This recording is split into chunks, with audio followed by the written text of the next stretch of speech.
गुजरात के गांधीनगर में आयोजित 60वीं पेडिकॉन व 30वीं आईपीए अंतर्राष्ट्रीय शिशु रोग कॉन्फ्रेंस में धौलपुर निवासी रिनी हॉस्पिटल के निदेशक डॉक्टर निखिल अग्रवाल ने धौलपुर का प्रतिनिधित्व किया। Doctor Nikhil Agrawal Dholpur Pedicon association के सचिव होने के नाते चेयरपर्सन के रूप में उनके द्वारा कॉन्फ्रेंस में मेडिको लीगल इश्यूज पर वार्ता की गई। उन्होंने बताया कि इन दिनों मरीजों के परिजनों द्वारा चिकित्सकों के ऊपर लापरवाही के आरोपों की संख्या बढ़ रही है, जिसे कम किया जा सकता है। उन्होंने बताया कि हमें मरीज के इलाज के दौरान सावधानी बरतने की आवश्यकता है। मरीज के परिजनों से नियमित काउंसलिंग करते रहने की आवश्यकता है, साथ ही हर घंटे की स्थिति से उसके परिजनों को अवगत कराते रहना चाहिए। उन्होंने बताया कि आमतौर पर देखा जाता है कि चिकित्सा मरीज को उसकी वर्तमान स्थिति के बारे में देर से बताते हैं, जबकि हमारा यह नैतिक दायित्व है कि हर घंटे की स्थिति से मरीज के परिजनों को अवगत कराते रहना चाहिए, जिससे परिजनों को मरीज की स्थिति के बारे में पता रहे। उन्होंने कहा कि बढ़ती शिशु मृत्यु दर पूरे विश्व के लिए चिंता का विषय है और इसे अंतर्राष्ट्रीय स्तर पर विशेषज्ञ की रायशुमारी से कम किया जा सकता है।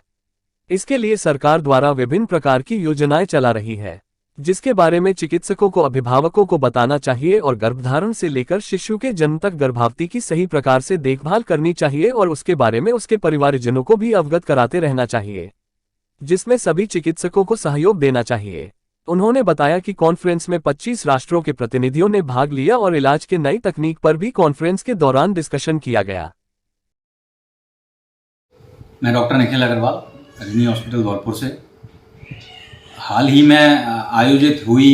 30th इंटरनेशनल पीडियाट्रिक एसोसिएशन और पेडिकॉन 60th पेडिकॉन जो गांधीनगर में आयोजित हुई, उसमें मेरे द्वारा धौलपुर को रिप्रेजेंट किया गया।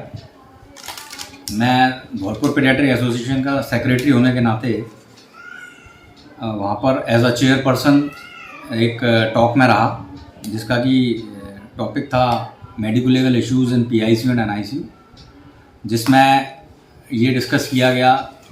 कि किस तरह से कम लिटिगेशंस जो आजकल बढ़ते जा रहे हैं,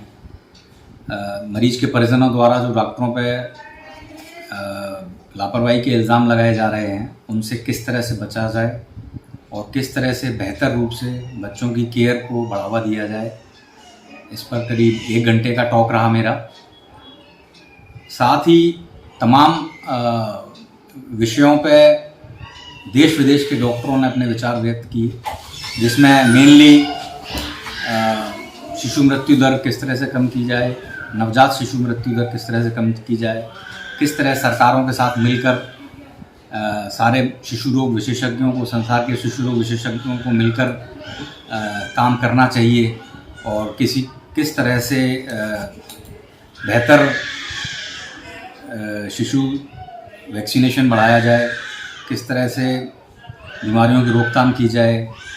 एवं कोविड जैसे अगर कोई और एपिडेमिक्स आते हैं तो उनसे पहले से ही किस तरह से तैयार रहा जाए। इन सब चीज़ों पे वहाँ करीब 4-5 दिन के इस कॉन्फ्रेंस में डिस्कस किया।